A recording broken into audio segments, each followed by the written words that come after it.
Subscribe to our YouTube channel and press the bell icon to get the latest updates.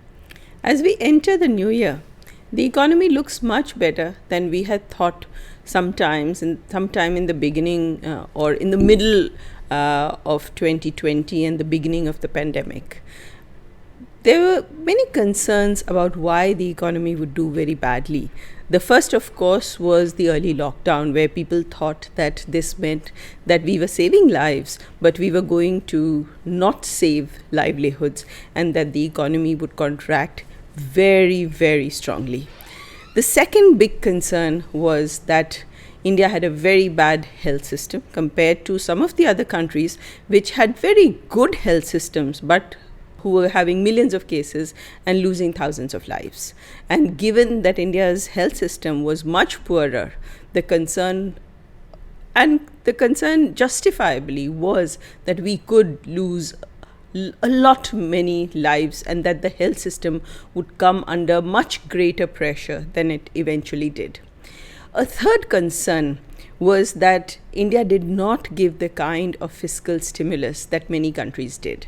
And in the absence of that fiscal stimulus, of maybe a 10%, 15%, 20% of GDP sort of huge fiscal stimulus that many had been giving, we would actually not be able to recover. Our economy would fall much more behind than other countries and how they expected to recover given the fiscal stimulus.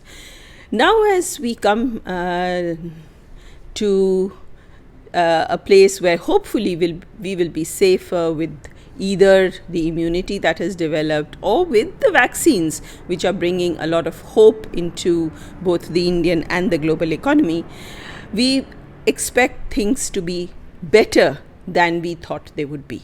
Of course, there will still be a contraction, but perhaps not to the same extent as we had thought there would be. So the year 2020, the fiscal year 2020, was expected to see contraction up to about 12 to 15% by many estimates. And that contraction may now be about 7 to 8% or maximum maybe 10% if things don't go very well in the next 2 to 3 months. This is not the first time that the Indian economy has seen a contraction. It is not something that has happened in recent history, but we have seen it in the past. In a paper that I have with one of my co-authors at NIPFP, we have looked at business cycles in the economy all the way from 1950-51, and we find that there were 3 episodes of contraction. And here I want to refer to what is an actual GDP contraction, not just a slowdown in the growth rate of GDP. We saw a GDP contraction in 57-58, in 65-66, and in 79-80. But in all these 3 years, it was because of a major drought and the effect it had on agriculture. So it was the agricultural sector which saw a very sharp contraction and a decline in output.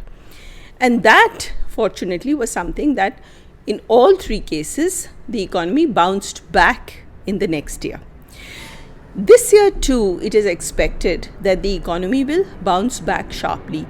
We are already seeing some signs of that in the quarterly GDP growth numbers for the July to September quarter, for which the numbers have already come out, and in some of the other signs of revival that we are seeing.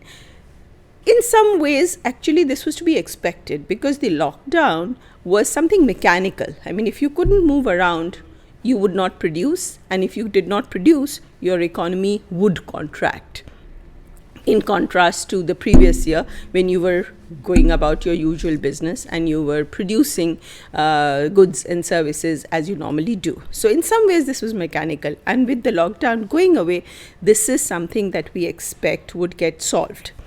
In the US too, it is being said that the NBR is saying that the business cycle contraction this time, the downturn would be much shorter and the economy will bounce back fast when it does.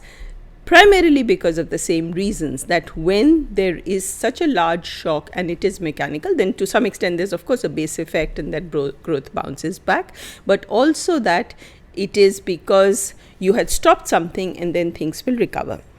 Another important reason why we expect a recovery is because there is pent-up demand. We saw that in the April to June quarter, people saved a lot. So household financial savings went up from 10% of GDP to 21.4% of GDP.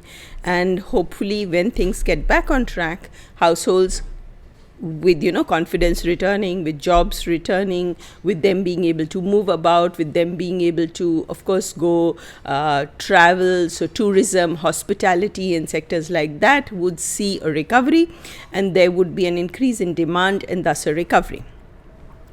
And finally, of course, is the vaccine. Not only would a vaccine allow people to go out and get back to business, but a vaccine would also reduce uncertainty. It would give people the expectation that things will get back to normal. And when things get back to normal, they will start spending again, they will start investing again, businesses will hire people, households will increase their consumption spending on consumer durables that has gone down will come back up hopefully. And so prospects for the economy look much better than they did at the beginning of the pandemic, and at the particularly in the middle of the pandemic, at the beginning of the national lockdown, when it felt that the world had come to a standstill.